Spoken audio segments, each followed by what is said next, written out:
ಇವತ್ತಿನ ದಿವಸ ಆಕಾಶದಿಂದ ನೀರು ಬಿತ್ತು ಅಂತಂದ್ರೆ ಓಡಲಿಕ್ಕೆ ಆರಂಭ ಮಾಡುತ್ತೆ. ಯಾಕೆ ಅಂತ ಕೇಳಿದರೆ, ಆ ನೀರನ್ನು ಕೆಳಗಿಳಿಸುವಂಥವ್ರು ಗಿಡಗಳು.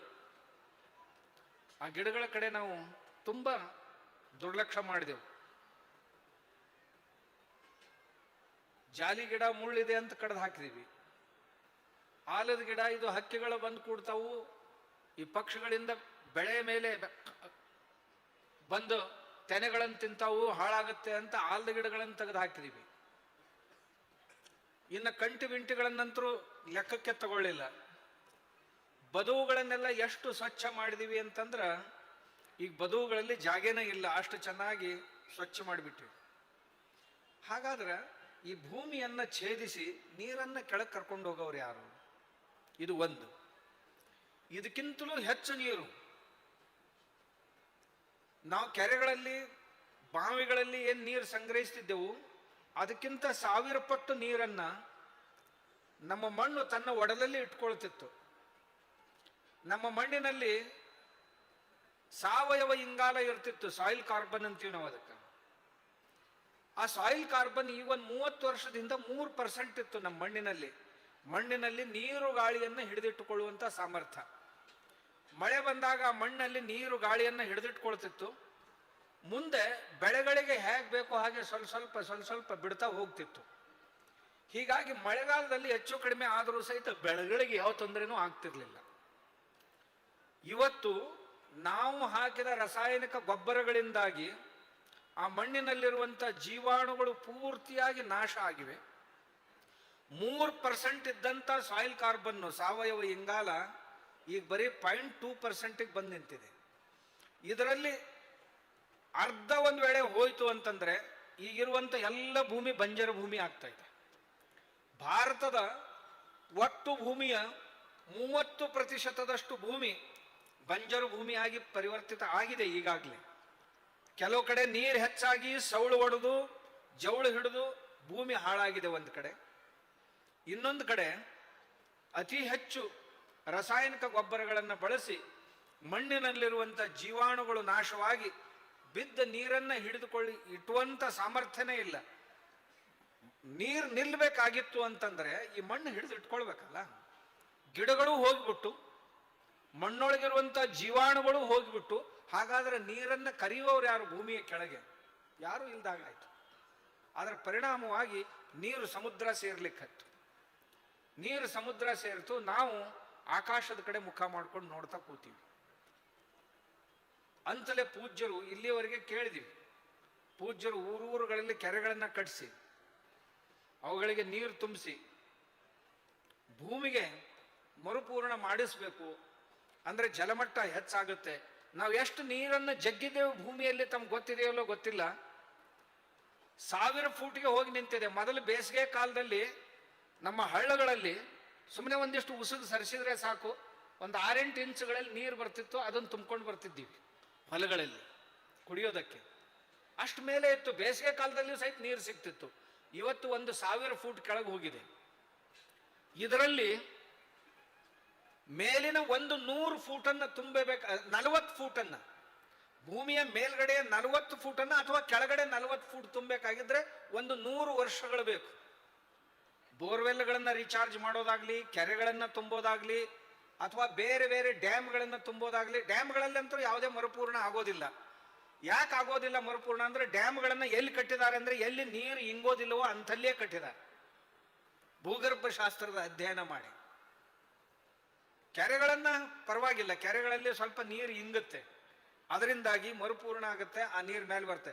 40 ಫೀಟ್ ನೀರು ತುಂಬಲಿಕ್ಕೆ 100 ವರ್ಷಗಳು ಬೇಕಾಗ್ತಾವು ಅಂದ್ರೆ ನಾವು 1000 ಫೀಟ್ನವರೆಗೆ ನೀರನ್ನು ಕೆಳಗೆ ಕಳಿಸಿದೀವಿ, ಇನ್ ಮೇಲೆ ತುಂಬೋದು. ಇದರ ಪರಿಣಾಮ ತಾವು ನೋಡಿರ್ಬೇಕು. ಮೊನ್ನೆ ರಾಜಸ್ಥಾನದಲ್ಲಿ 4 ಹಳ್ಳಿಗಳಲ್ಲಿ ಈ ಬೋರ್ವೆಲ್ನಿಂದ ನೀರು ಎತ್ತಿದ್ರು, ಆ ನೀರನ್ನು ಕುಡಿದ ತಕ್ಷಣ ತಲೆಯಲ್ಲಿ ಒಂದು ಕೂದಲು ಉಳಿದಿಲ್ಲ.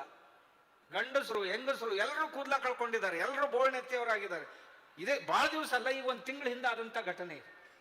ಯಾಕೆಂದ್ರೆ ಇಷ್ಟು ಕೆಳಗಡೆ ಹೋದ ನಂತರ ನೀರು ಎಲ್ಲ ಆರ್ಸೆನಿಕ್ ಇರುತ್ತೆ, ವಿಷಮಯ ಇರುತ್ತೆ. ಆ ನೀರು ಅಲ್ಲಿ ನೀರಿನ ಅಂಶ ಉಳಿದಿರೋದಿಲ್ಲ, ಎಲ್ಲ ರಸಾಯನಗಳು ಬಂದು ಕೂಡಿರ್ತಾವೆ, ರಸಾಯನಗಳಿರ್ತಾವಲ್ಲಿ.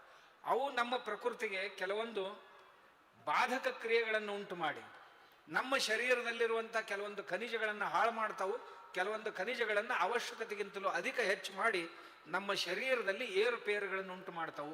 ಅದರಿಂದ ನಮ್ಮ ಮಾನಸಿಕ ಅಸ್ವಸ್ಥತೆ ಉಂಟಾಗುತ್ತೆ. ನಾವು ಇದೇ ಉದಾಹರಣೆಗಳನ್ನು ದೇಶದ ಇನ್ನೂ ಹಲವು ಕಡೆ ನೋಡ್ತಾ ಇದ್ದೀವಿ. ಹಾಗಾದ್ರೆ ಎಲ್ಲರೂ ನಾವು ಪ್ರತಿ ದಿವಸ ನೀರು ಜಗ್ತಾ, ಇಡೀ ನಮ್ಮ ದೇಶದ ನೀರಾವರಿಯಲ್ಲಿ 60% ನೀರಾವರಿ ಬೋರ್ವೆಲ್ಗಳ ಮೇಲೆ ನಡೆದಿದೆ. 40% ನೀರಾವರಿ ಮಾತ್ರ ನದಿಗಳ ಮೇಲೆ ನಡೆದಿದೆ. ಹಾಗಾದ್ರೆ ಈ 60% ನೀರನ್ನ ನಾವೇನ್ ಜಕ್ಕೊಳ್ತೀವಿ, ಇದನ್ನು ತುಂಬುವವರು ಯಾರು? ಇದಕ್ಕೆ ಯಾರು ವ್ಯವಸ್ಥೆ ಮಾಡಬೇಕು? ಮಳೆ ಯಾವಾಗ್ಲಾದ್ರೂ ಅದು ಬಂತು ಅಂದ್ರೆ ಬರುತ್ತೆ. ತಮಗೆ ಆಶ್ಚರ್ಯ ಅನ್ನಿಸ್ಬಹುದು, ಬರುವ ದಿನಮಾನದಲ್ಲಿ, ಈಗಿನ ದಿನಮಾನದಲ್ಲಿ ಮಳೆ ಅಕಾಲಿಕವಾಗಿದೆ, ಸಕಾಲಿಕವಾಗಿ ಬರ್ತಾ ಇಲ್ಲ. ಜೂನ್ 6ನೇ ತಾರೀಕಿಗೆ ಬರ್ತಿತ್ತು ಮೊದಲು, ನಿಶ್ಚಿತವಾಗಿ ಮೃಗ ನಕ್ಷತ್ರದಲ್ಲಿ ಮಳೆ ಬರ್ತಿತ್ತು, ಒಂದೊಂದು ಸಾರಿ ರೋಹಿಣಿ ನಕ್ಷತ್ರದಲ್ಲಿಯೂ ಬರ್ತಿತ್ತು. ಆದ್ರೆ ಇವತ್ತಿನ ದಿವಸ ಈ ಮಳೆ ಜುಲೈ ಕೊನೆಗೆ ಬರ್ತಾ ಇದೆ. ಈ ಕಳೆದ 3-4 ವರ್ಷಗಳಿಂದ ತಾವು ನೋಡ್ರಿ, 1 ಅಥವಾ 1.5 ತಿಂಗಳು ಮುಂದೆ ಹೋಗಿದೆ ಋತುಮಾನ. ಆಮೇಲೆ ದಸರಾದವರೆಗೆ ಮಳೆಗಾಲ ಇರ್ತಿತ್ತು, ದೀಪಾವಳಿಗೆ ಮಳೆ ಒಂದು ಹನಿನೂ ಆಗ್ತಿರ್ಲಿಲ್ಲ. ಆದ್ರೆ ಈಗ ನವೆಂಬರ್ ಡಿಸೆಂಬರ್ವರೆಗೂ ಮಳೆ ಬೀಳ್ತಾ ಇದೆ. ಯಾವಾಗ ಬೆಳೆಗಳ ಕಟಾವಿಗೆ ಬರ್ತಾವೋ ಆಗನೂ ಮಳೆ ಸುರಿಯುತ್ತೆ. ಅಂದ್ರೆ ರೈತ ಹೋಗ್ಬೇಕಿಲ್ಲಿ. ರೈತ ತನ್ನ ಮನೆಗೆ ಬೆಳೆಗಳನ್ನು ತರೋದಾದ್ರೂ ಹೇಗೆ? ಎಲ್ಲ ಬೆಳೆ ಬೆಳೆದ್ ನಿಂತಿದೆ, ಅದನ್ನ ಕಟಾವಿಗೆ ಹೋಗುವಾಗನೂ ಮಳೆ ಸುರಿತಾ ಇತ್ತು ಅಂತಂದ್ರೆ, ಇಷ್ಟು ಅಕಾಲಿಕ ಆಯ್ತು ಮಳೆಗಾಲ ಅಂತಂದ್ರೆ ಹೇಗೆ? ಹಾಗಾದ್ರೆ ಈ ಮಳೆಗಾಲ ಒಂದೇ ದಿವಸದಲ್ಲಿ ಹೀಗಾಯ್ತೇನು? ಅಥವಾ ಇದನ್ನೇನು ದೇವರು ಮಾಡಿದ್ನೇನು? ಏನಿಲ್ಲ, ನಾವು ಮಾಡಿದಂಥ ಕುಕರ್ಮಗಳ ಪರಿಣಾಮ ಇದು. ನಾವು ಮಾಡಿದಂಥ ಕುಕರ್ಮಗಳ ಪರಿಣಾಮ. ಇನ್ನು ಬರುವ ದಿನಮಾನಗಳಲ್ಲಿ ಏನಾಗಬಹುದು? ನಾವು ಇದೇ ರೀತಿಯಾಗಿ ಇದಕ್ಕೆ ಮರುಪೂರ್ಣದ ವ್ಯವಸ್ಥೆಯನ್ನು ಮಾಡಲಿಲ್ಲ, ಭೂಮಿಯ ಮೇಲ್ಗಡೆ ಗಿಡಗಳನ್ನು ಹಚ್ಚಲಿಲ್ಲ, ಬಯೋಡೈವರ್ಸಿಟಿಯನ್ನ ಕಾಪಾಡಲಿಲ್ಲ, ಅಂದ್ರೆ ಜೈವ ವಿವಿಧತೆಯನ್ನು ನಾವು ಕಾಪಾಡಲಿಲ್ಲ ಅಂದ್ರೆ ಪರಿಣಾಮ 2033ಕ್ಕೆ ಮಳಿ 3 ತಿಂಗಳಲ್ಲಿ ತನ್ನ ಋತುಮಾನದಲ್ಲಿ ಎಷ್ಟು ಬೀಳಬೇಕೋ ಬೀಳುತ್ತೆ. ಆದ್ರೆ ಬರೀ 3 ದಿನದಲ್ಲಿ ಬಿದ್ದು, ಅಂದ್ರೆ 3 ತಿಂಗಳಲ್ಲಿ ಬೀಳ್ಬೇಕಾದಂತ ಮಳೆ ಬರೇ 3 ದಿನದಲ್ಲಿ ಬಿದ್ದು ಹೋಯ್ತು ಅಂದ್ರೆ 56 ಗಂಟೆಗಳಲ್ಲಿ ಅಥವಾ 60 ಗಂಟೆಗಳಲ್ಲಿ 3 ತಿಂಗಳ ಮಳೆ ಬರೀ 60 ಗಂಟೆಗಳಲ್ಲಿ ಬಿದ್ದು ಹೋಯ್ತು ಅಂದ್ರೆ 70-72 ತಾಸು ಆಗತ್ತೆ. ಆದ್ರೆ ವೈಜ್ಞಾನಿಕರು ಹೇಳೋದು 60 ಗಂಟೆಗಳಲ್ಲಿ 3 ತಿಂಗಳಿನಲ್ಲಿ ಬೀಳ್ಬೇಕಾದಂತ ಮಳೆ ಬರೀ 60 ಗಂಟೆಗಳಲ್ಲಿ ಬಿತ್ತು ಅಂದ್ರೆ ಮಣ್ಣು ಉಳಿಯುತ್ತಾ, ಮನೆಗಳು ಉಳಿತಾವ, ಅಥವಾ ನಾವು ಉಳಿತೀವೋ? ಸುನಾಮಿ ಸರಿ, ಸುನಾಮಿಗಿಂತಲೂ ಮಹಾ ಸುನಾಮಿ ಇದು ಎಲ್ಲವನ್ನು ಕೊಚ್ಕೊಂಡು ಹೋಗ್ಬಿಡುತ್ತೆ. ಅಂತ ಪರಿಸ್ಥಿತಿ ಬರುತ್ತೆ. ಆದ್ರೆ ನಮ್ಗೆ ಯಾರಿಗೂ ಅದರ ಕಾಳಜಿ ಇಲ್ಲ, ಕೇವಲ ಪೂಜ್ಯರಿಗೆ ಕಾಳಜಿ. ನಾವು ಈ ನಮ್ಮ ನಿಸರ್ಗವನ್ನು ಉಳಿಸಿಕೊಳ್ಳಿಲ್ಲ ಅಂದ್ರೆ, ರೈತರು ಪ್ರತಿಯೊಬ್ಬರು ತಮ್ಮ ಹೊಲದಲ್ಲಿ ಈಗಿರುವಂತ ಪರಿಸ್ಥಿತಿಯಲ್ಲಿ 1 ಎಕರೆಗೆ ಕನಿಷ್ಠ 25 ಗಿಡಗಳನ್ನು ಹಚ್ಕೊಳ್ಳೇಬೇಕು. ಕನಿಷ್ಠ 25 ಗಿಡಗಳು ಇರದೇ ಇದ್ರೆ ನಾವು ಉಳಿಯೋದಿಲ್ಲ. ತಾಪಮಾನ ಹೆಚ್ಚಾಗ್ತಾ ಇದೆ. ತಾಪಮಾನ ಹೆಚ್ಚಾಗೋದ್ರಿಂದ ಸಮುದ್ರದ ನೀರು ಹೆಚ್ಚು ಕಾಯುತ್ತೆ, ಉಗಿಯಾಗಿ ಆವಿಯಾಗಿ ಹೋಗುತ್ತೆ. ಹೋಗಿ ಎಲ್ಲಿ ಬೀಳ್ಬೇಕೋ ಅಲ್ಲಿ ಬೀಳೋದಿಲ್ಲ. ಭಾರ ಹೆಚ್ಚಾಗಿ ತನ್ನ ಅಸಂತುಲನದಿಂದಾಗಿ ಎಲ್ಲಿ ಬೇಕೋ ಅಲ್ಲೇ ಎಲ್ಲಿ ಬೇಡಾದಲ್ಲಿ ಬೀಳುತ್ತೆ, ಬೇಕಾದಲ್ಲಿ ಬೀಳೋದಿಲ್ಲ. ಇದೆಲ್ಲ ನಡೆದಿದೆ. ನಮ್ಮ ಗ್ಲೇಷಿಯರ್ಸ್ ಏನಿದೆ ಅಂದ್ರೆ ಬೇಸಿಗೆಯಲ್ಲಿಯೂ ಹರಿಯಬೇಕಾದಂಥ ನದಿಗಳು ಏನಿವೆ ಅಲ್ಲ, ಅವುಗಳೂ ಸಹಿತ ಬರುವ ದಿನಮಾನಗಳಲ್ಲಿ ಒಣಗಿ ಹೋಗುವ ಸಾಧ್ಯತೆಗಳು ಕಂಡು ಬರ್ತಾ ಇವೆ. ಇದು ಬಹಳ ದಿನಗಳಲ್ಲ, ಬರುವ 10 ವರ್ಷಗಳಲ್ಲಿ 2033 ಅಂದ್ರೆ 8-9 ವರ್ಷದಲ್ಲಿ ಈ ಪರಿಸ್ಥಿತಿ ದೇಶಕ್ಕೆ ಬರುತ್ತೆ. ಅದಕ್ಕೆ ರೈತರು ನಾವು ಎಚ್ಚೆತ್ಕೊಳ್ಬೇಕು. ನಮ್ಮ ಹಿರಿಯರು ನಮ್ಮ ಕೈಯಲ್ಲಿ ಹೊಲ ಕೊಟ್ಟಿದ್ರು, ಹಾಗೆ ನಮ್ಮ ಮಕ್ಕಳ ಕೈಯಲ್ಲಿ ಕೊಡ್ಲಿಕ್ಕೆ ಕಲಿಬೇಕು. ನಮ್ಮ ಭೂಮಿಯನ್ನ ಫಲವತ್ತಾಗಿಸ್ಕೊಳ್ಬೇಕು. ಭೂಮಿಯನ್ನ ಫಲವತ್ತಾಗಿಸ್ಕೊಳ್ಬೇಕು. ಭೂಮಿಯಲ್ಲಿ ನೀರನ್ನ, ಮಣ್ಣನ್ನ ನಾವು ಸಶಕ್ತಗೊಳಿಸ್ಕೊಳ್ಬೇಕಾಗಿತ್ತು. ಮಣ್ಣಿನಲ್ಲಿ ಸಾವಯವ ಇಂಗಾಲ ಅಂದ್ರೆ ಸಾಯಿಲ್ ಕಾರ್ಬನ್ ಹೆಚ್ಚು ಮಾಡ್ಕೋಬೇಕಾಗಿತ್ತು. ಅಂದ್ರೆ ನೋಡಿ, ಒಂದು ಘನಫೂಟ್ನಲ್ಲಿ ಏನೂ ಇಲ್ಲ ಅಂತಂದ್ರೂ ಒಂದು 20-25 ಲೀಟರ್ ನೀರು ಹಿಡಿದಿಡುವಂತ ಸಾಮರ್ಥ್ಯ ಬರುತ್ತೆ. ಒಂದೇ ಘನಫೂಟ್ನಲ್ಲಿ 20-25 ಲೀಟರ್ ನೀರು ಹಿಡಿದಿಡ್ಲಿಕ್ಕಾಗತ್ತೆ. ನಾವು ಹೀಗೆ 4 ಫೂಟು 6 ಫೂಟು 8 ಫೂಟು ನಮ್ಮ ಭೂಮಿಯಲ್ಲಿ ಹೇಗೆ ಸಾಮರ್ಥ್ಯ ಇದೆ ಅಷ್ಟನ್ನ ಈ ರೀತಿಯಾಗಿ ನಾವು ಮಾಡಿಕೊಂಡ್ರೆ, ನಾವು ಮಾಡಬೇಕಾದದ್ದು ಮೇಲೆ 1 ಫೂಟ್ನಲ್ಲಿ, ಅದರ ಕೆಳಗೆ ದೊಡ್ಡ ಸಾಮ್ರಾಜ್ಯ ಇದೆ, ಹುಳುಗಳದೊಂದು ಸಾಮ್ರಾಜ್ಯ ಇದೆ. ಅಡ್ಡ ಉದ್ದ ಛೇದಗಳನ್ನ ಮಾಡಿ ನೀರನ್ನ ತೆಳಕ್ ತಗೊಂಡು ಹೋಗುವಂತ ಕೆಲಸವನ್ನ ಎರೆಹುಳುಗಳು ಮಾಡ್ತಾವು. ನಮ್ಮಲ್ಲಿ ಕೆಲವೊಂದು ಎರೆಹುಳುಗಳು ನೇರವಾಗಿ ಛಿದ್ರಗಳನ್ನು ಮಾಡ್ತಾವು, ಇನ್ನು ಕೆಲವೊಂದು ಎರೆಹುಳುಗಳು ಅಡ್ಡ ಛಿದ್ರವನ್ನು ಮಾಡ್ತಾವು. ಅವು ಮಾಡಿದ್ರೆ ಸಿಮೆಂಟಿನ ಮನೆಗಳನ್ನ ಯಾವ ರೀತಿ ಗಟ್ಟಿಮುಟ್ಟಾಗಿ ಮಾಡಿರ್ತೀವಲ್ಲ ಆ ರೀತಿ ಮಾಡಿರ್ತಾವ. ಅದರ ಮುಖಾಂತರ ಗಾಳಿ ಮತ್ತು ನೀರು ಭೂಮಿಯಲ್ಲಿ ಇಳಿಯುತ್ತೆ. ನಾವೇನ್ ಮಾಡ್ತೀವಿ, ಟ್ರ್ಯಾಕ್ಟರ್ ಹಾಕಿ ಅವುಗಳ ವಸಾಹತನ್ನು ಉದ್ಧ್ವಸ್ತಗೊಳಿಸ್ತಾ ಇದ್ದೀವಿ. ನಾವು ಯಾವುದೇ ಬೆಳೆ ಬೆಳೆದರೂ ಸಹಿತ 8 ಇಂಚಿನ ಕೆಳಗೆ ಯಾವ ಬೇರುಗಳು ಹೋಗೋದಿಲ್ಲ. ಹಾಗಾದ್ರೆ 8 ಇಂಚಿನ ಕೆಳಗಡೆ ಬೇಸಾಯ ಮಾಡುವ ಅವಶ್ಯಕತೆ ಏನೂ ಇರೋದಿಲ್ಲ. ಏನೋ ರೈತನಿಗೊಂದು ಹುಚ್ಚು, ಇನ್ನಷ್ಟು ಕೆಳಗೆ ಹಾಕು ಇನ್ನಷ್ಟು ಕೆಳಗೆ ಹಾಕು ಅಂತ ಸಿಂಗಲ್ ಪಲ್ಟಿ ಹಾಕಿ ಫೂಟು 1.5 ಫೂಟ್ ಗಟ್ಟಲೆ ಭೂಮಿ ಹಡ್ತಾನೆ. ಅದರಿಂದ ಪ್ರಯೋಜನ ಏನೂ ಇಲ್ಲ. ಮಣ್ಣು ಮಾತ್ರ ಹಾಳಾಗಿ ಹೋಗುತ್ತೆ. ಬಿಸಿಲು ಬಡಿತು ಅಂತಂದ್ರೆ ಮಣ್ಣು ಪುಡಿ ಪುಡಿ ಪುಡಿ ಪುಡಿ ಆಗಿ ಗಾಳಿಯಿಂದ ಹಾರಿ ಹೋಗುತ್ತೆ. ಒಂದು ಸಣ್ಣ ಮಳೆ ಬಂದರೂ ಸಾಕು ಮಣ್ಣು ಕೊಚ್ಕೊಂಡು ಹೋಗಿಬಿಡುತ್ತೆ. 1 ಇಂಚ್ ಮಣ್ಣು ತಯಾರಾಗಲಿಕ್ಕೆ 1,00,000 ವರ್ಷಗಳು ಬೇಕಾಗ್ತವೆ ಅನ್ನೋದನ್ನ ರೈತ ಚೆನ್ನಾಗಿ ನೆನಪಿನಲ್ಲಿ ಇಟ್ಕೋಬೇಕು. 1 ಇಂಚು ಅಂದ್ರೆ ಕಲ್ಲಿನಿಂದ ಮಣ್ಣು ತಯಾರಾಗಲಿಕ್ಕೆ 1 ಇಂಚ್ ಮಣ್ಣು ತಯಾರಾಗಲಿಕ್ಕೆ 1,00,000 ವರ್ಷಗಳು ಬೇಕು. ನಾವು ಏನು ಮಾಡದೆ ಒಂದೇ ಮಳೆಗಾಲದಲ್ಲಿ 4 ಇಂಚು ಮಣ್ಣು ಹರಿದು ಹೋಗುವಂತೆ ಮಾಡಿದೀವಿ ಅಂದ್ರೆ ನಮಗೆ ಮಣ್ಣಿನ ಬೆಲೆನೇ ಗೊತ್ತಿಲ್ಲ ಅಂತ. ನಾವು ಬದುಕಿದ್ದೇ ಮಣ್ಣಿನ ಮೇಲೆ, ನೀರಿನ ಮೇಲೆ. ಆ ಮಣ್ಣಿನ ಮಹತ್ವ, ನೀರಿನ ಮಹತ್ವ ನಮಗೆ ತಿಳಿಲಿಲ್ಲ ಅಂದ್ರೆ ನಾವು ಮುಂದಿನ ಪೀಳಿಗೆ ಏನು ಕೊಟ್ಟು ಹೋಗೋರು, ಮುಂದಿನ ಪೀಳಿಗೆ ತಿನ್ನೋದೇನು, ಉಣ್ಣೋದೇನು, ಇದನ್ನ ನಾವು ವಿಚಾರ ಮಾಡಬೇಕು ಅಂತಾನೆ ಪೂಜ್ಯರು ಇವತ್ತೆಲ್ಲ ದೇಶದಲ್ಲಿ ಬಹುದೊಡ್ಡ ವ್ಯಕ್ತಿಗಳನ್ನು ಇಲ್ಲಿ ಕರೆಸಿದ್ದಾರೆ. ಇದರಲ್ಲೆಲ್ಲ ಕೆಲಸ ಮಾಡಿದವರನ್ನ ಕರೆಸಿದ್ದಾರೆ. ಕರೆಸಿ ನಮಗೆ ತಿಳುವಳಿಕೆ ಹೇಳಬೇಕು ಅಂತ ಕರೆಸಿದ್ದಾರೆ. ಈ ಮಣ್ಣನ್ನು ನೀವು ಫಲವತ್ತಾಗಿ ಮಾಡಬೇಕಾಗಿದ್ರೆ, ಮಣ್ಣಿನಲ್ಲಿ ಎಲ್ಲ ಪ್ರಕಾರದ ಖನಿಜಗಳು ಬರಬೇಕಾಗಿದ್ರೆ, ಇಲ್ರಿ ಇಲ್ಲಿವರೆಗೆ ಆಗಿದೆ, ನಾವಿನ್ನು ಸಾವಯವಕ್ಕೆ ಬರಬೇಕಾದ್ರೆ ಭಾಳ ವರ್ಷ ಹೋಗುದು. ಏನು ಭಾಳ ವರ್ಷ ಬೇಕಾಗುದಿಲ್ಲ. ನೀವು ಮನಸ್ಸು ಮಾಡಿದ್ರೆ 8 ದಿನದಲ್ಲಿ. ಭಾಳ ಜನ ಹೇಳ್ತಾರೆ ನಾವು ರಾಸಾಯನಿಕ ಕೃಷಿ ಮಾಡ್ತಿದ್ದೀವಿ, ಇನ್ನು ಸಾವಯವಕ್ಕೆ ಬರಬೇಕಾದ್ರೆ 4 ವರ್ಷ ಬೇಕು, 6 ವರ್ಷ ಬೇಕು. ಅದು ಹೇಗೆ ಸಾಧ್ಯ ರೀ ಅಂತ. 8 ದಿನ 15 ದಿನದೊಳಗೆ ಬರ್ಲಿಕ್ಕೆ ಸಾಧ್ಯ ಐತ್ರಿ. ಜೀವಾಮೃತನೇ ಆಗಿರ್ಲಿ, ಗೋಕೃಪಾಮೃತನೇ ಆಗಿರ್ಲಿ, ತಗೊಳ್ರಿ, ಒಂದು ಕಡೆ ಹಾಕ್ರಿ, ಮುಂದೆ 15 ದಿವಸದೊಳಗೆ ನೋಡ್ರಿ, ಅಲ್ಲಿ ಎಲ್ಲ ಎರೆಹುಳುಗಳ ತತ್ತಿಗಳು, ಆ ತತ್ತಿಗಳಿಂದ ಮೇಲೆ ಹುಳುಗಳ ಮೇಲೆ ಬರ್ಲಿಕ್ಕೆ ಆರಂಭ ಮಾಡ್ತವೆ. ಸುಮಾರು ಉಪಾಯಗಳಿವೆ. ಶಿಲೀಂಧ್ರಗಳಿವೆ ನಮ್ಮಲ್ಲಿ, ಬ್ಯಾಕ್ಟೀರಿಯಾ ಕಲ್ಚರ್ಗಳಿವೆ, ಹಸಿರೆಲೆ ಗೊಬ್ಬರ ಇದೆ, ಘನಜೀವಾಮೃತ ಇದೆ, ಜೀವಾಮೃತ ಇದೆ, ಆಮೇಲೆ ಗೋನಂದ ಜಲ ಅಂತಿದೆ. ಇದು ಅಲ್ಲದೆ ಇನ್ನೂ 10 ಹಲವು ಸಾಧನಗಳಿವೆ. ತಾವು ಮನಸ್ಸು ಮಾಡಿದರೆ ತಾವು ಒಂದೇ ಬೆಳೆಯಲ್ಲಿಯೇ ಮರಳಿ ನಮ್ಮ ಭೂಮಿಯನ್ನು ವಿಷಮುಕ್ತಗೊಳಿಸಬಹುದು. ಭೂಮಿಯ ಸಾವಯವ ಇಂಗಾಲವನ್ನು ಹೆಚ್ಚಿಸ್ಕೋಬಹುದು. ಹೆಚ್ಚಿಸ್ಕೊಳ್ಳೋದ್ರಿಂದ ವಿಷಮುಕ್ತ ಅನ್ನವನ್ನು ಪಡೀಲಿಕ್ಕಾಗತ್ತೆ. ಇವತ್ತು ತಾವು ನೋಡಿ ದಾವಣಗೆರೆ ಪರಿಸ್ಥಿತಿ, ನಾನು ಬರುವಾಗ ಸ್ವಾಮಿ ನೆಟ್ನಲ್ಲಿ ನೋಡ್ತಾ ಇದ್ದೆ. ದಾವಣಗೆರೆಯಲ್ಲಿ 2 ದೊಡ್ಡ ಕ್ಯಾನ್ಸರ್ ಹಾಸ್ಪಿಟಲ್ಗಳಿವೆ. ಒಂದು ಶಿವಮೊಗ್ಗ ಹಾಸ್ಪಿಟಲ್ನ ಶಾಖೆ ಇದೆ, ಫುಲ್ ಫ್ಲೇಜ್ ಕ್ಯಾನ್ಸರ್ ಹಾಸ್ಪಿಟ್ಲು. ಇನ್ನೊಂದು ಫುಲ್ ಫ್ಲೇಜ್ ಕ್ಯಾನ್ಸರ್ ಹಾಸ್ಪಿಟ್ಲು 2021-22ರಲ್ಲಿ 2593 ಕ್ಯಾನ್ಸರ್ ಪೇಷಂಟ್ಗಳ ಹಾಸ್ಪಿಟಲ್ನಲ್ಲಿ ದಾಖಲಾಗಿದ್ದು. 2022-23ರಲ್ಲಿ ಅದರ ಪ್ರಮಾಣ ಎಷ್ಟಾಯ್ತು ಇಲ್ಲಿಯೇ ನೋಡ್ರಿ, 5883 ಆಯ್ತು. ಅಂದ್ರೆ 2593 ಇದ್ದದ್ದು 5823. ಆಮೇಲೆ 2023-24ರಲ್ಲಿ 7020. ಪ್ರತಿ ವರ್ಷ 2 ರಿಂದ 2.5 ಸಾವಿರ ಕ್ಯಾನ್ಸರ್ ಪೇಷಂಟ್ಗಳು ಹೆಚ್ಚಾಗ್ತಾ ಇವೆ. ಆಮೇಲೆ ಕಿಡ್ವಾಯಿ ಹಾಸ್ಪಿಟಲ್ನಲ್ಲಿ ರಾಜ್ಯದಿಂದ ರಿಜಿಸ್ಟರ್ ಆದಂಥ ಕ್ಯಾನ್ಸರ್ ಪೇಷಂಟ್ಗಳು 23 ಲಕ್ಷ ಒಂದು ವರ್ಷದಲ್ಲಿ. OPDಯಲ್ಲಿ, IPDಯಲ್ಲಿ, ಕನ್ಸಲ್ಟಿಂಗ್ನಲ್ಲಿ ಬಂದಂಥ ಪೇಷಂಟ್ಗಳ ಸಂಖ್ಯೆ 23 ಲಕ್ಷ. ಅದರಲ್ಲಿ ಹೊಸ ಕ್ಯಾನ್ಸರ್ ಪೇಷಂಟ್ಗಳು ಸುಮಾರು 27,000. ಅಂದ್ರೆ ನಾವು ಯಾವ ಕೃಷಿಯನ್ನು ಮಾಡ್ತಾ ಇದ್ದೀವಲ್ಲ, ಯಾವ ಅನ್ನವನ್ನು ಬೆಳೀತಾ ಇದ್ದೀವಲ್ಲ, ನಮ್ಗೆ ಗೊತ್ತಿಲ್ಲ ಈ ಅನ್ನದಲ್ಲಿ ಏನ್ ಪ್ರತಿಯೊಂದು ಕಿಲೋಗ್ರಾಮ್ ಅನ್ನದಲ್ಲಿ 27 ಮಿಲಿಗ್ರಾಮ್ ವಿಷ ಪ್ರತಿ ದಿವಸ ನಮ್ಮ ಶರೀರವನ್ನು ಸೇರ್ತಾ ಇದೆ. ಅದು ಈ ಕ್ಯಾನ್ಸರ್ ಅನ್ನ ಯಾರು ಬಿಡಿ ಸೇದೋ ಅವಶ್ಯಕತೆ ಇಲ್ಲ, ಸಿಗಾರೆಟ್ ಸೇದೋ ಅವಶ್ಯಕತೆ ಇಲ್ಲ, ಶರೀರ ಕುಡಿಯೋ ಅವಶ್ಯಕತೆ ಇಲ್ಲ. ಹೆಣ್ಮಕ್ಳಂತೂ ಏನು ಮಾಡೋದಿಲ್ಲ.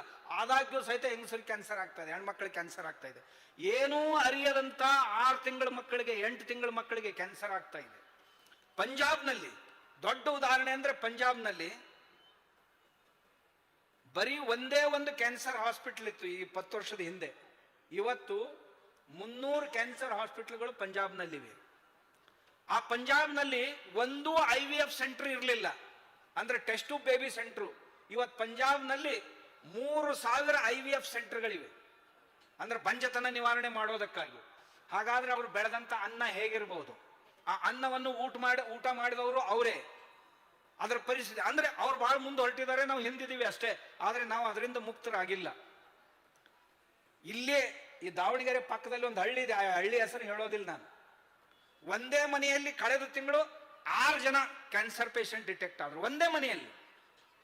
ಸ್ವಾಮೀಜಿ ಅವ್ರ ಪಕ್ಕದಲ್ಲೇ ಹಳ್ಳಿ ಇದೆ, ಹೇಳಿದ ಕೂಡಲೇ ಸುಮ್ಮನೆ ತೊಂದರೆ ಆಗುತ್ತೆ ಆ ಮನೆಗೆ ಮತ್ತು ಊರಿಗೆ. ಇನ್ನು ಕೆಲವೊಂದು ಕಡೆ ನಮ್ಮಲ್ಲಿ ಒಂದು ಹಳ್ಳಿ, ನಮ್ಮಲ್ಲಿ ಒಂದು ತಹಸೀಲ್ ಇದೆ, ಒಂದು ತಾಲೂಕು. ಆ ತಾಲೂಕಿನಲ್ಲಿ ವರ್ಷಕ್ಕೆ 7 ನದಿಗಳ ಹರಿತಾವ. ಆ ತಾಲೂಕಿನಲ್ಲಿ ಎಲ್ಲ ನದಿಗಳು ಹೊಲಸು ನೀರಿನಿಂದ ತುಂಬಿವೆ. ಬೆಳೆಗಳೆಲ್ಲ ತರಕಾರಿಗಳನ್ನ ಬೆಳೀತಾರೆ. ಆ ಹಳ್ಳಿಗಳಲ್ಲಿ 40,000 ಕ್ಯಾನ್ಸರ್ ಪೇಷಂಟ್ಗಳು, ವರ್ಷಕ್ಕೆ 40,000. ಆಮೇಲೆ ಯಾರಾದರೂ ಸತ್ರೆ ಇದೇ ಸುದ್ದಿ, ಸ್ಮಶಾನದಲ್ಲಿ ಕ್ಯಾನ್ಸರ್ದಿಂದ ಹೋದ್ನಂತೆ. ನಾನು ಇಡೀ ತಾಲೂಕನ್ನೇ ಪಾದಯಾತ್ರೆ ಮಾಡಿ ಪ್ರತಿಯೊಂದು ಮನೆಯವರು ನೀವು ದೇಶಿ ಹಸುವನ್ನ ಖರೀದಿ ಮಾಡಿ. ದುರ್ದೈವ ಏನು ಅಂದ್ರೆ ನಾನು ಆ ಊರಲ್ಲಿ ಹೋದ್ರೆ ಆ ಜನರಿಗೆ ಕೇಳಿದೆ, ದೇಶಿ ಹಸುಗಳು ಎಷ್ಟಿವೆ ನಿಮ್ಮ ಊರಲ್ಲಿ ಅಂತ. 2-3 ಹಸುಗಳು ಒಂದು ಊರಲ್ಲಿ. ಹಂದಿ ಮಾರಿ ಹಸುಗಳು ಸಾಕಷ್ಟಿದ್ದು. ಅಂದ್ರೆ ನೀವು ಏನಂತ ಕರಿತೀರಿ, ಅವು ನಿಮ್ಮ ಕಡೆ ಅದಾವ ಜರ್ಸಿ HF ಅಂತ, ಅವು ಸಾಕಷ್ಟಿದ್ದು. ಅವನ್ ತಗೊಂಡು ಏನ್ ಮಾಡೋ? ಇದ್ರ ಉಪಯೋಗ ಇಲ್ಲ, ಸತ್ರು ಏನು ತೊಂದರೆ ಇಲ್ಲ. ಇಡೀ 57 ಗ್ರಾಮಗಳನ್ನ ನಾನು ಪಾದಯಾತ್ರೆ ಮಾಡಿ ಹಳ್ಳಿಗೆ ಅವ್ರಿಗೆ ತಿಳಿಸಿ ಹೇಳಿದೆ. ಈಗ ಸುಮಾರು 80% ಮನೆಗಳಲ್ಲಿ ಹಸುಗಳನ್ನು ತಂದಿದ್ದಾರೆ. ನಿಮ್ಮ ಪೀಳಿಗೆ ಹೋಯ್ತು, ಹೋಗ್ರಿ, ಸತ್ತು ಹೋಗ್ರಿ, ಆದ್ರೆ ಮಕ್ಕಳಿಗಾದ್ರೂ ಚೆನ್ನಾಗಿ ಬದುಕಲಿಕ್ಕೆ ಒಂದು ಹಸುವನ್ನು ತಗೊಂಡು ಬರ್ರಿ. ನಿಮ್ಮ ಮನೆಗೆ ಎಷ್ಟು ಬೇಕು ಅಷ್ಟಾದ್ರೂ ಭೂಮಿಯಲ್ಲಿ, ಎಲ್ಲವನ್ನೂ ಬರೀ ವಾಣಿಜ್ಯ ಬೆಳೆಗಳಿಗಾಗಿ ಇಡದೆ ನಿಮ್ಮ ಮನೆಗೆ ಎಷ್ಟು ಬೇಕು ಅಷ್ಟಾದ್ರೂ ಭೂಮಿಯಲ್ಲಿ, ಒಂದು ಅರ್ಧ ಎಕರೆನೋ 1 ಎಕರೆನೋ ಭೂಮಿಯಲ್ಲಿ ನಿಮ್ಮ ಹಸುವಿನ ಗೊಬ್ಬರ ಏನಿದೆ. ನಮ್ಮಲ್ಲಿ ಹಳೆ ಕಾಲದಲ್ಲಿ ಒಂದು ಪದ್ಧತಿ ಇತ್ತು, ಏನು ಅಂದ್ರೆ ಮದುವೆ ಆದ ನಂತರ, ಈಗ ಆದಿವಾಸಿಗಳಲ್ಲಿ ಈಗಲೂ ಇದೆ ಅದು, ನಾನು ಹೋಗ್ತಿರ್ತೀನಿ ನಮ್ಮ ದೇಶದ ತುಂಬಾ ಕೆಲವು ಭಾಗಗಳಲ್ಲಿ ಅದು ಇವತ್ತು ಪದ್ಧತಿ ಇದೆ. ಮದುವೆ ಆದ ನಂತರ ಆ ಹೊಸ ನವದಂಪತಿಗಳನ್ನ ತಿಪ್ಪೆ ಮೇಲೆ ಕರ್ಕೊಂಡು ಹೋಗಿ ತಿಪ್ಪೆ ಪೂಜೆ ಅಂತ ಮಾಡಿಸ್ತಿದ್ರು. ತಿಪ್ಪೆ ಪೂಜೆ ಮಾಡಿಸಿ ಹೇಳ್ತಿದ್ರು, ತಮ್ಮ ಈ ತಿಪ್ಪೆಯನ್ನ ಎಷ್ಟು ಸಮೃದ್ಧವಾಗಿ ಇಟ್ಕೊಳ್ತೀಯಲ್ಲ ಅಷ್ಟು ನೀನು, ಇವಳು ನಮ್ಮ ಮನೆಯ ಲಕ್ಷ್ಮಿ, ಈ ತಿಪ್ಪೆ ನಮ್ಮ ಮನೆಯ ಲಕ್ಷ್ಮಿ, ಮಹಾಲಕ್ಷ್ಮಿ, ಇವಳನ್ನ ಎಷ್ಟು ಚೆನ್ನಾಗಿ ನೀನು ಕಾಪಾಡ್ತೀಯಲ್ಲ ಅಷ್ಟು ಶ್ರೀಮಂತನಾಗ್ತಿ ಅಂತ ಆ ನವದಂಪತಿಗಳಿಗೆ ಹೇಳ್ತಿದ್ರು. ಯಾಕೆ? ಈ ತಿಪ್ಪೆ ಗೊಬ್ಬರ ಹೊಲದಲ್ಲಿ ಹೋಗುತ್ತೆ, ಅವಾಗ ಒಳ್ಳೆ ಬೆಳೆ ಬರುತ್ತೆ, ಒಳ್ಳೆ ಬೆಳೆ ಬಂತು ಅಂದ್ರೆ ನಿನ್ನ ಮನೆ ಕಪಾಟ್ ತುಂಬುತ್ತೆ ಅಂತ ನಮ್ಮಲ್ಲಿ ಪದ್ಧತಿಗಳಿದ್ದು. ಈ ಊರಲ್ಲಿ ಯಾರ ಮನೆಯಲ್ಲೂ ತಿಪ್ಪೆಗಳಿಲ್ದಂತ ಹೊಲ ಹೇಗಾಗತ್ರಿ? ರೈತರು ಅಂದ್ರೆ ಈ ಮನೆಯಲ್ಲಿ ಇರದೇ ಇದ್ರೆ ಊರಲ್ಲಿ ಊರ ದಂಡೆಗೆ ತಿಪ್ಪೆಗಳು ಇರ್ತಿದ್ದು. ಈಗ ಮನೆಯಲ್ಲಿ ಒಲೆಗಳೇ ಇಲ್ಲ, ದನಗಳೂ ಇಲ್ಲ. ಆದ್ರೆ ಆದವನು ಕನಿಷ್ಠ 2 ದನಗಳನ್ನು ಕಟ್ಟಬೇಕು ಮನೆಯಲ್ಲಿ. ಸಗಣಿ ಮೂತ್ರ ಬೀಳ್ಬೇಕು ಮನೆಯಲ್ಲಿ, ಅದನ್ನು ಒಯ್ದು ತಿಪ್ಪೆಗೆ ಹಾಕ್ಬೇಕು, ಅದರ ಜೊತೆ ಇನ್ನಷ್ಟು ಬಯೋಮಾಸ್ ಹಾಕ್ಬೇಕು, ಹಾಕಿ ಒಳ್ಳೆ ಗೊಬ್ಬರ ತಯಾರು ಮಾಡ್ಬೇಕು. ಮಾಡಿ ಹೊಲಕ್ಕೆ ಹಾಕಿದ್ರೆ ಯಾವ ಪೆಸ್ಟಿಸೈಡ್ಗಳನ್ನು ಬೆಳೆಸೋ ಅವಶ್ಯಕತೆ ಇಲ್ಲ, ಯಾವುದನ್ನು ಹಾಕೋ ಅವಶ್ಯಕತೆ ಇಲ್ಲ. ಬೆಳೆಗಳು ತುಂಬಾ ಚೆನ್ನಾಗಿ ಬರ್ತಾವ. ಆಮೇಲೆ ಸತ್ವಯುತವಾದಂತ ಬೆಳೆ ಬರ್ತಾವ. ನಿಮಗೆ ಅದಕ್ಕಿಂತಲೂ ಬೇಗ ಮಾಡಬೇಕಾಗಿತ್ತು ಅಂದ್ರೆ ಒಂದು ಉಪಾಯ ಹೇಳ್ತೀನಿ. ಒಂದು 30 kg, ಇದಕ್ಕಿಂತಲೂ ಬೇಗ ನಿಮ್ಮ ಹೊಲ ಚೆನ್ನಾಗಿ ಮಾಡಬೇಕಾಗಿತ್ತು ಅಂದ್ರೆ ಒಂದು 30 kg ಬೇವಿನ ಬೀಜ, ಒಂದು 10 kg ಕಡಲೆ ಹಿಟ್ಟು, ಒಂದು 2 kg ಬೆಲ್ಲ, ಆಮೇಲೆ ಬೇರೆ 3 ಥರದ ಯಾವುದೇ ಬೇಳೆ ಕಾಳುಗಳನ್ನ ಬೀಸಿ ಅದರ ಹಿಟ್ಟನ್ನ 2 kg ಇದರಲ್ಲಿ ಹಾಕಿ, ಇವನ್ನೆಲ್ಲ ಚೆನ್ನಾಗಿ ಸೇರಿಸಿ ಒಂದು ಬ್ಯಾರೆಲ್ನಲ್ಲಿ ಹಾಕಿ, ನಿಮ್ಮ ಭೂಮಿಯಲ್ಲಿ ಯಾವ ಪೋಷಕಾಂಶಗಳ ಕೊರತೆ ಇದೆಯೋ ಆ ಎಲ್ಲ ಪೋಷಕಾಂಶಗಳನ್ನು ತುಂಬುವ ಸಾಮರ್ಥ್ಯ ಇಷ್ಟರಲ್ಲಿದೆ. ತಾವು ಎಷ್ಟೋ ಖರ್ಚು ಮಾಡಿ ಏನೇನೋ ಹಾಕ್ತಿರಿ ಭೂಮಿಗೆ, ಆದ್ರೆ ಎಲ್ಲ ಪೋಷಕಾಂಶಗಳನ್ನು ಪೂರೈಸುವ ಸಾಮರ್ಥ್ಯ ಇದರಲ್ಲಿ ಬರುತ್ತೆ. ಅದಕ್ಕೆ ಇದೆಲ್ಲಕ್ಕಿಂತಲೂ ಮುಖ್ಯವಾಗಿ ಭೂಮಿಗೆ ಸಗಣಿ ಬೇಕು. ಮನೆಯಲ್ಲಿ 1-2 ದೇಶಿ ಹಸುಗಳು ಬೇಕು. ಹಸುಗಳಿದ್ರೇನೆ ಅದು ಒಕ್ಕಲಿಗರ ಮನೆ, ರೈತರ ಮನೆ. ಇರದೇ ಇದ್ರೆ ಏನ್ ಮಾಡೋದು? ರೈತರ ಮನೆಯಲ್ಲಿ 2 ಹಸುಗಳಿದ್ದು ಅಂತಂದ್ರೆ ಸ್ವಲ್ಪ 1 ಲೀಟರ್ 2 ಲೀಟರ್ ಹಾಲು ಕೊಡ್ತಿದ್ದು, ಹಾಲು ಮೊಸರು ಬರ್ತಿತ್ತು ಅಂದ್ರೆ, ಅದನ್ನು ಉಣ್ತಿದ್ರು ಅಂದ್ರೆ ಮನೆಯಲ್ಲಿ ಯಾವ ರೋಗಗಳು ಬರೋದಿಲ್ಲ. ಹೆಣ್ಮಕ್ಳಿಗೆ ಎನಿಮಿಯಾ ಅಂತ ರೋಗ ಇರುತ್ತೆ, ಅವರು ಹಿಮೋಗ್ಲೋಬಿನ್ ಯಾವಾಗಲೂ 10 ದಾಟೋದಿಲ್ಲ, 10 ಒಳಗೆ ಇರುತ್ತೆ. ಚಿಕ್ಕ ಪುಟ್ಟ ರೋಗಗಳು ಸಹಿತ ತಕ್ಷಣ ಅವ್ರನ್ನ ಹಿಡ್ಕೊಂಡು ಬಿಡ್ತಾವೆ. ಯಾಕೆಂದ್ರೆ ಅವರಲ್ಲಿ ಶರೀರದಲ್ಲಿ ರಕ್ತ ಕಡಿಮೆ ಇದೆ. ಹಾಗಾದ್ರೆ ಈ ರಕ್ತ ಹೆಚ್ಚಾಗೋದಕ್ಕೆ ಏನ್ ಮಾಡ್ಬೇಕು? ದಿನಾಲು 1 ಗ್ಲಾಸ್ ಮಜ್ಜಿಗೆ ಕುಡಿಬೇಕು ತಾಯಂದಿರು. ಮಜ್ಜಿಗೆ ಕುಡಿದ್ರೆ ಕ್ಯಾಲ್ಸಿಯಂ ಸಿಗುತ್ತೆ, ಕ್ಯಾಲ್ಸಿಯಂನಿಂದ ನಮ್ಮ ಎಲುವುಗಳು ಗಟ್ಟಿ ಆಗ್ತಾವು, ಎಲುವುಗಳು ಗಟ್ಟಿ ಆಗೋದ್ರಿಂದ ರಕ್ತದ ಉತ್ಪತ್ತಿ ಚೆನ್ನಾಗಿದೆ, ರಕ್ತ ತಯಾರಾಗೋದು ನಮ್ಮ ಒಳ್ಳೆ ಎಲುವುಗಳಿಂದ, ಗಟ್ಟಿಯಾದಂಥ ಎಲುವುಗಳಿಂದ. ಎಲುವುಗಳನ್ನ ಗಟ್ಟಿಗೊಳಿಸ್ಲಿಕ್ಕೆ ಕ್ಯಾಲ್ಸಿಯಂ ಬೇಕು, ಅದು ಮಜ್ಜಿಗೆಯಲ್ಲಿ ಸಿಗುತ್ತೆ. ಯಾವುದೇ ರೈತರು ಸಹಿತ ಮಜ್ಜಿಗೆ ರೊಟ್ಟಿ ಮಜ್ಜಿಗೆ ಮುದ್ದೆ ನಾವು ಊಟ ಮಾಡ್ತಾ ಇದ್ರಿ ಅಂತಂದ್ರ ನಿಮ್ಮ ಮನೆ ಸಮೀಪನೂ ಯಾವ ರೋಗಗಳು ಬರಲಿಕ್ಕೆ ಸಾಧ್ಯ ಇಲ್ಲ. ಹೀಗಿದೆ. ಆದ್ರಿಂದ ತಾವು ಏನು ಮುಂದಿನ ಪೀಳಿಗೆ ಚೆನ್ನಾಗಿರ್ಬೇಕು ಅಂತ ಅನ್ಸಿದ್ರೆ, ಏನು ಗುರುಗಳೇ ಇದ್ದಾದ್ರೂ ಏನು ಮಾಡೋದು, ಹೊರಟು ಹೋಗ್ತೀವಿ ಸಾಕು ಅಂತ ಅನ್ಸಿದ್ರೆ ಏನೂ ಮಾಡೋದು ಬೇಡ. ಈಗೇನು ಹಾಕ್ತಾ ಇದ್ದೀರಲ್ಲ, ಇನ್ನೊಂದು 10 ಚೀಲ ಹೆಚ್ಚು ಹಾಕ್ರಿ. ಆಮ್ಯಾಗ ಈಗ ಯಾ ಹಂದಿ ಮಾರಿ ಹಸುಗಳನ್ನು ಕಟ್ಟಿದಿರಲ್ಲ, ಇನ್ನೊಂದು 10 ತಂದು ಕಟ್ರಿ, ಮಕ್ಕಳಾಗೋದೇ ನಿಂತು ಹೋಗುತ್ತೆ. ನಾನು ಹೇಳೋದಿಲ್ಲ ಇದನ್ನು. ಆಸ್ಟ್ರೇಲಿಯಾ ಮತ್ತು ನ್ಯೂಜಿಲ್ಯಾಂಡದ ವಿಜ್ಞಾನಿಗಳು ಹೇಳ್ಯಾರ, ನಾವು ಏನೋ ಹೇಳಿದ್ರು ಸಹಿತ ಅದು ಮೂಢನಂಬಿಕೆ ಅಂತ ಅನ್ನುವಂಥ ಚಟ ನಮ್ಮಲ್ಲಿ ಭಾಳ ಮಂದಿಗೆ ಬಿದ್ದೈತೆ. ಭಾರತೀಯರು ಏನಾದರೂ ಹೇಳಿದ್ರು, ಅದರಲ್ಲಿ ಸ್ವಾಮಿಗಳಿಗೆ ಹೇಳಿದ್ರು ಇಂಥದ್ದಂದ್ರೆ ಅದು ಕಂದಾಚಾರ, ಮೂಢನಂಬಿಕೆ. ಅದ್ರಾಗ ನಮ್ಮಲ್ಲಿ ಕೆಲವೊಂದು ತಲೆಕೆಟ್ಟು ಸ್ವಾಮಿಗಳು ಸೇರ್ಯಾವ, ಕೆಲವೊಂದು ಸ್ವಾಮಿಗಳು ತಲೆ ಕೆಡಿಸ್ಕೊಂಡಾವ ಇದ್ರ ಸಲುವಾಗಿ. ಇದು ಕಂದಾಚಾರ, ಅದು ಕಂದಾಚಾರ. ಏನು ಕಂದಾಚಾರದ ದಿವಸ ಹುಟ್ಟಿತ್ತೋ ಏನೋ ಇದು ಅಂತ ನನಗನ್ಸುತ್ತೆ ಒಂದೊಂದ್ಸಲ. ಹಾಗಿಲ್ಲ ನೋಡ್ರಿ, ನಮಗೆ ವಿಜ್ಞಾನ ಗೊತ್ತಿರದೇ ಇದ್ರೆ ಗೊತ್ತಿಲ್ಲ ಅಂತ ಹೇಳ್ಬೇಕು. ಅದು ಹಸು ಯಾಕೆ ಕಟ್ತೀರಿ ಮನೆಯಲ್ಲಿ, ಅದರಿಂದ ಏನು ಉಪಯೋಗ, ಆದರೆ ಅದೇನ ಎಷ್ಟು ಕೊಡುತ್ತೆ, ಇದರಲ್ಲಿ ಏನಂತ, ಅದು ಅದನ್ನೇ ತಿನ್ನುತ್ತೆ, ಇದು ಅದನ್ನೇ ತಿನ್ನುತ್ತೆ. ಇವತ್ತು ನಾನು ಹೋಗಿದ್ದೆ, ಸುವರ್ಣ ನ್ಯೂಸ್ನಲ್ಲಿ ಒಂದು ಸಂದರ್ಶನ ಇತ್ತು, ಅಲ್ಲೊಬ್ಬ ಬಂದಿದ್ದ, ಇದು ಅದನ್ನೇ ತಿನ್ನುತ್ತೆ, ಅದು ಅದನ್ನೇ ತಿನ್ನುತ್ತೆ, ಇದು 4 ಕಾಲಿಂದು, ಅದು 4 ಕಾಲಿಂದ. ನಾನು ಹೇಳಿದೆ, RMP ಡಾಕ್ಟರ್ನೂ ಇರ್ತಾನೆ ಊರಲ್ಲಿ, BMS BHMS ಎಲ್ರಿಗೂ ಡಾಕ್ಟ್ರೇ ಅಂತಾರೆ ಊರವರು. ಆಮೇಲೆ MBBS ನವನಿಗೂ ಡಾಕ್ಟರ್ ಅಂತಾರೆ, MD MS ಮಾಡಿದವನಿಗೂ ಡಾಕ್ಟರ್ ಅಂತಾರೆ, ಆಮೇಲೆ ಸೂಪರ್ ಸ್ಪೆಷಾಲಿಸ್ಟ್ ಮಾಡಿದವನಿಗೂ, ಅವನು 18 ವರ್ಷ ಕಲ್ತಿರ್ತಾನೆ, ಅವನಿಗೂ ಡಾಕ್ಟರ್ ಅಂತಾರೆ. ಹಾಗಾದ್ರೆ ಇವರೆಲ್ಲರೂ ಈಕ್ವಲ್ನಾ? ನಾನು ಕೇಳಿದವ್ರು, ಇವರೆಲ್ಲರೂ ಈಕ್ವಲ್ನಾ? ಎಲ್ಲರೂ ಡಾಕ್ಟ್ರೇ ಅಂತೆ. ಹಾಗಾದ್ರೆ ಈಕ್ವಲ್. ಆದ್ರಿಂದ ಈ ಜರ್ಸಿ ಹಸು, ದೇಶಿ ಹಸುಗಳಲ್ಲಿ ಅಂತರನೇ ಇಲ್ಲ. ಜರ್ಸಿ, ದೇಶಿ ಹಸುಗಳು, ನಾನು ಒಂದು ಕಾಲಕ್ಕೆ 100 ಜರ್ಸಿ ಹಸುಗಳನ್ನು ಸಾಕಿದ್ದೆ. ಅದರ ಅನುಭವ ನನಗಿದೆ. ಅದನ್ನು ಭೂಮಿಗಾಗಿ ಅದರ ಗೊಬ್ಬರವನ್ನು ಬಳಸಿದ್ದೀನಿ ನಾನು.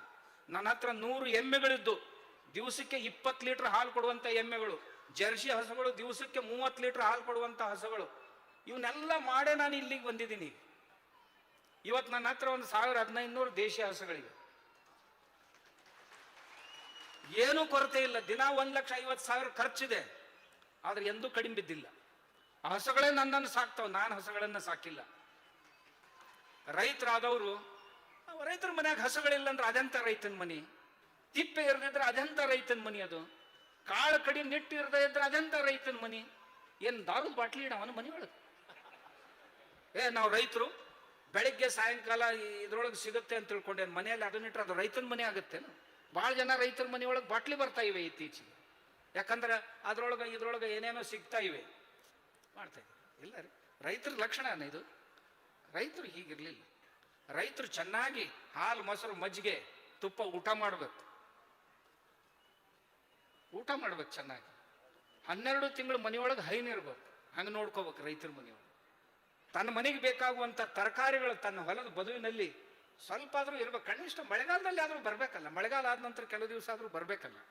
ಆ ವ್ಯವಸ್ಥೆಯನ್ನು ನಾವು ಮಾಡ್ಕೊಳ್ಬೇಕು. ಹಾಗಿದ್ರೇನೆ ನಾವು ರೈತರು. ನಮ್ಮ ಹಿತ್ತಲದಲ್ಲಿ ಒಂದು 10 ಬದನೆ ಗಿಡ, ಒಂದು 4-6 ಟೊಮೆಟೊ, ಒಂದು 10 ಮೆಣಸಿನ ಗಿಡ, ಒಂದು 3-4 ಬಳ್ಳಿಗಳು ಏನಾದರೂ ನಮ್ಗೆ ಆಶ್ಚರ್ಯ ಅನ್ನಿಸ್ಬೋದು. ನಾನೊಂದು ಸೋರೆಕಾಯಿ ಬಳ್ಳಿ ಹಾಕಿದೆ, 13 ಎಲೆಗಳು ಬಂದ ತಕ್ಷಣ ಅದನ್ನು ಕಟಿಂಗ್ ಮಾಡಿಬಿಡೋದು. ಪಕ್ಕದಲ್ಲಿ ಬರ್ತಾವೆ 13 ಎಲೆ ಬಂದ ತಕ್ಷಣ ಕಟ್ ಮಾಡೋದು. ಈಗ 3 ಸಾರಿ ಮಾಡೋದು. ಆ ಬಳ್ಳಿಗೆ ಒಂದು ಹಂದ್ರ ಹಾಕಿ ಚೆನ್ನಾಗಿ, ಆಮೇಲೆ ಆ ಬಳ್ಳಿಗೆ ಸ್ವಲ್ಪ ಈ ಬೇವಿನ ಹಿಂಡಿ, ಮುಸುರೆ ನೀರು, ಸಗಣಿ ಗೊಬ್ಬರ ಚೆನ್ನಾಗಿ ಹಾಕಿಬಿಡ್ರಿ. ಒಂದು ಸೋರೆ ಬೆಳ್ಳಿ 1,000 ಕಾಯಿಗಳನ್ನು ಕೊಡುತ್ತೆ. 1,000 ಕಾಯಿಗಳನ್ನು. ಒಂದು ಹಾಗಲು ಬೆಳ್ಳಿ 1,000 ಕಾಯಿ ಕೊಡುತ್ತೆ. ಒಂದು ಹೀರಿಕಾಯಿ ಬೆಳ್ಳಿ 1,000 ಹೀರಿಕಾಯಿ ಕೊಡುತ್ತೆ. ಒಂದೇ ಸಾಕ್ರಿ. ನಮಗಿಷ್ಟು ಮಾಡ್ಕೊಳ್ಳಿಕ್ಕೆ ಆಗದೆ ಇದ್ರೆ ದೇವರೇ ಕಾಪಾಡ್ಬೇಕಪ್ಪ, ಇನ್ನು ಮತ್ತೆ ಯಾರು ಕಾಪಾಡಕ್ಕೆ ಸಾಧ್ಯ ಇಲ್ಲ.